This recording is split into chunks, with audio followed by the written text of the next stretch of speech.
చెప్తా ఏడికెళ్ళి వచ్చినావు? నేను ఆస్ట్రేలియాతోనే వచ్చిన. ఆస్ట్రేలియాకి వెళ్ళి అయితే ఇప్పుడు రేపు ప్రచారంలో పాల్గొనాలి నా కోజాగా పాల్గొనేకి వచ్చిన ప్రచారంలో.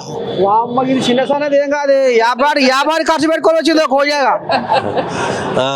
వ్యాపారి ఖర్చు పెట్టుకొని వచ్చినావు. ఖర్చు అన్నాకి గురించి పెట్టి వచ్చిన. అంతేనా తాత? నవీన రేపటి సంది కంటి నిండా నిద్ర పోకుండా ఇక తిరుగుడే నా ప్రచారంలో స్టార్ట్. మళ్ళా ఇవాళతోని స్టార్ట్. మార్నింగ్ 3:30కి వచ్చిన నమాజ్.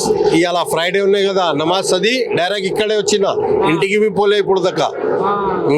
తాత నువ్వు నిన్న మరి ఆస్ట్రేలియా వండుకుంటువి, మరి ఇక్కడ సంసారం అంతా నీకు ఎరికేనా? మొత్తం తెలుసు ఇక్కడ ఏం జరుగుతున్నాయి. ఆస్ట్రేలియాలో అవి ప్రచారం నడుస్తున్నాయి నాది నవీంది. ఇది చిన్నతనం ఏం కానట్టుగా ఇది తరాల నాటి తాటితే ఉన్నట్టుంది. మరి ఇప్పుడు ఎట్లా మరి రేపు ఏ రకంగా జనాలకు పోయి ఓట్లు అడుగుతారు? ఇప్పుడు రేవంత్ రెడ్డి చేసింది పనీల్, రేవంత్ రెడ్డి చేసింది డెవలప్మెంట్, మైనారిటీకు చేసింది చాలా సాయం ఎక్కడ చేసింది.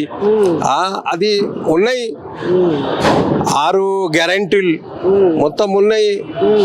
చెప్పడానికి చాలా ఉన్నాయి ఈ కాంగ్రెస్ పార్టీ గురించి.